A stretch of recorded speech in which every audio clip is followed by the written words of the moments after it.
वंदे पुरुषोत्तमम। परम दयाल श्री ठाकुर जगत के लोगों को ईश्वर मुखी करने के लिए क्या उपाय उन्होंने दिए हैं। परम दयाल श्री ठाकुर का ये जीवन सदैव हम लोगों को ईश्वर मुखी करने के लिए सदैव कुछ ना कुछ नई नई बातें जो हम लोगों के लिए समुचित होती थी देते रहते थे। उनमें से आज एक बात की चर्चा करेंगे। परम दयाल जब भौतिक शरीर धारण किए हुए थे उस समय की ये बात है जब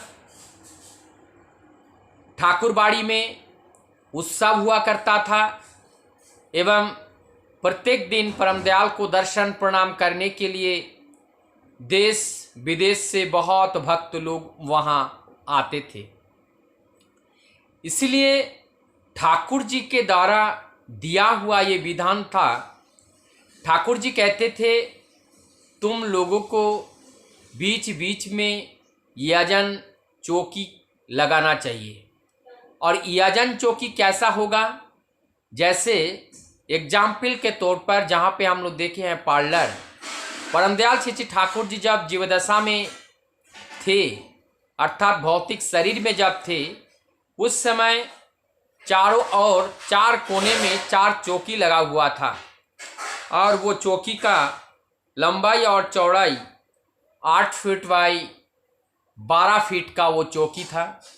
और उस चौकी के ऊपर भक्त लोग बैठते थे और वहाँ पर जो ठाकुर जी के अनुगामी भक्त वहाँ पे आश्रम में रहते थे वो लोग इस इष्ट की चर्चा, मंगल की चर्चा और विभिन्न तरह का जो प्रश्न होता था आगंतुक भक्त के हृदय में, उस प्रश्न का उत्तर सुंदर रूप से व्याख्यायित करते थे। और इस बात को सुनकर उद्बुद्ध होकर अनुप्राणित होकर वो लोग परम दयाल के श्री चरण में अपने आप को समर्पित करने के लिए आह्वान होते थे।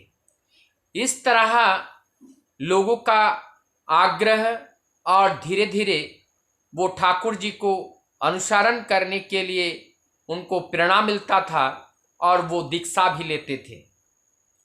इस तरह से ठाकुर जी कहते हैं जहाँ कहीं भी आप सत्संग करो और जहाँ आप लोग उत्सव करो उस एरिया में वहाँ पर आप जगह जगह बीच बीच में कुछ अपने गुरु भाइयों को बैठा देना चाहिए जो याजन कर सकते हैं।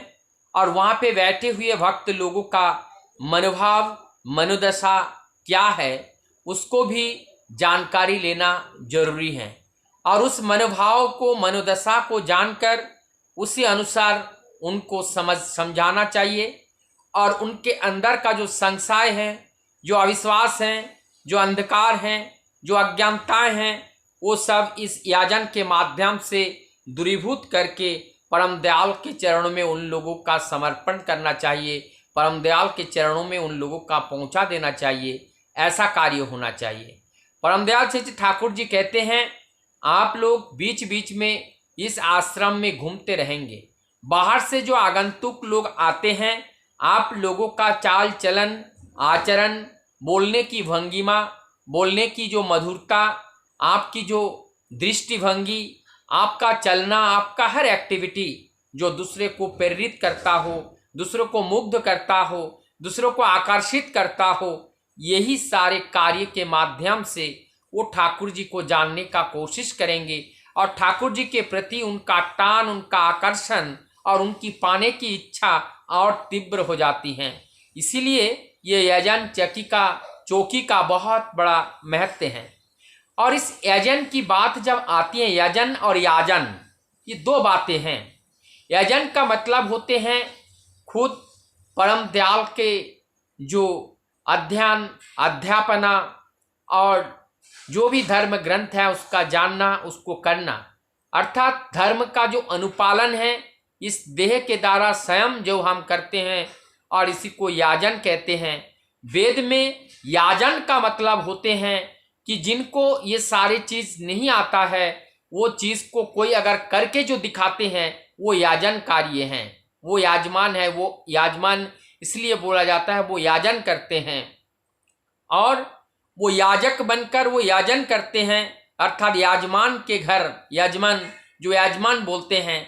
जैसे हमारे घर में ब्राह्मण आते हैं और हम लोगों का जो जो वेद 10 विधि जो कार्य हैं उस कार्य को करने के लिए, कोई संस्कार को करने के लिए जो हम ब्राह्मण जो पंडित लोगों को बुलाते हैं, आकर के वो मंत्र बताते हैं और हम उस मंत्र को बोलते हैं। ये इसका मतलब है वो याजन कर रहा है, ये याजन है। वेद में इसको याजन कहा गया और वो याचक के रूप में हमें वो याजन कर रहा है। इसका मतलब हम याजमान हैं, हम यजमान हैं उनसे पंडित जी के।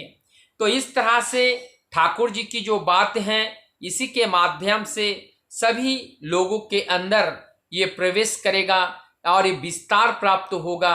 यही कार्य हमें निरंतरता के साथ करता रहना है।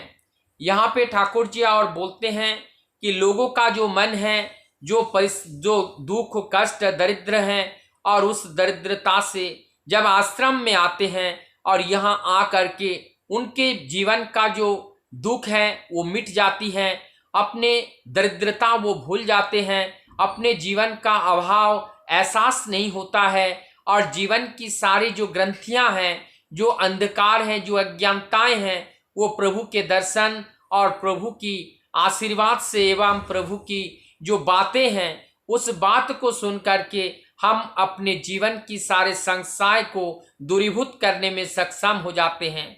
तो इस तरह से हमारा यजन एक तरीके का अमृत है। इस यजन को जो करते हैं और यजन को जो श्रवण करते हैं, दोनों की गति उत्कृष्ट होती है, दोनों की गति उस परम धाम की प्राप्ति के लिए की ओर होती हैं। इसीलिए इसको याजन अमृत भी कहा जाता है। तो इस याजन अमृत के माध्यम से हमारा स्वास्थ्य, हमारे जो इम्यूनिटी पावर है वो वर्धनशिला होती हैं, वो बढ़ती हैं। परमदयाल श्री ठाकुर के पास एक दिन आए, अपने पास के गांव के एक भक्त आए और आ करके ठाकुर जी से याचना कर रहे थे, ठाकुर जी से प्रार्थना कर रहे थे। और वो प्रार्थना ये था कि उनकी स्वास्थ्य ज़्यादा अच्छी नहीं थी। और जब ठाकुर जी के पास गए, ठाकुर जी कहते हैं तुम्हारा स्वास्थ्य इतना बिगड़ा हुआ क्यों है? तुम याजन अमृत का पान नहीं करते हो, अर्थात तुम प्रभु की बात, तुम सत्य की बात, तुम उस सत्य की बात तुम नहीं करते हो, दूसरे को बताते नहीं हो। तो जब हम प्रभु की बात नहीं करेंगे, प्रभु की उस बात को दूसरे को बताएंगे नहीं, अर्थात हम उसको अपने जीवन से परिपालन नहीं करेंगे, हमसे रिफ्लेक्ट हो करके जब हमारे आसपास में वो रिफ्लेक्ट को पा करके जो वो प्रेरित नहीं होंगे तो हमारा स्वास्थ्य भी अच्छा नहीं होगा।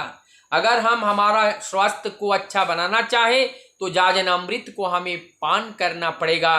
ठाकुर जी यही बात और कहते थे, जहाँ जहाँ भी आप लोग उत्सव करते हो, सत्संग करते हो, वहाँ पे इस यजन चौकी को जरूर रखना।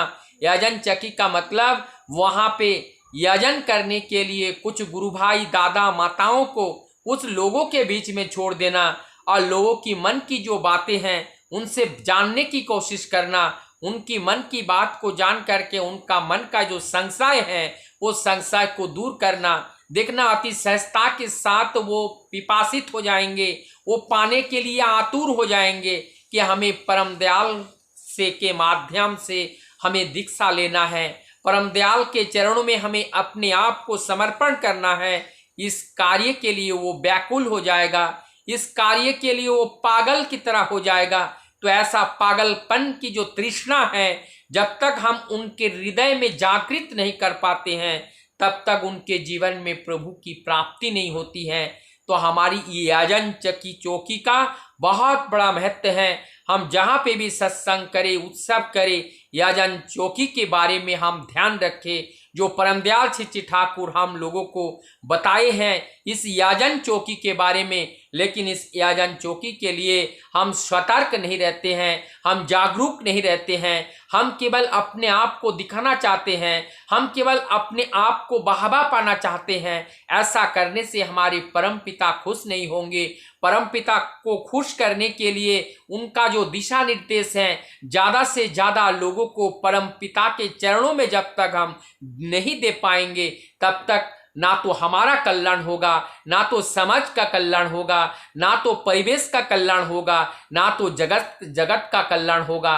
तो अर्थात अगर हम अपना मंगल चाहे तो हमारी जो परिवेश में, हमारे समाज में जो भी लोग रहे हैं, सबके अंदर वो परिवर्तन पहले लाना पड़ेगा।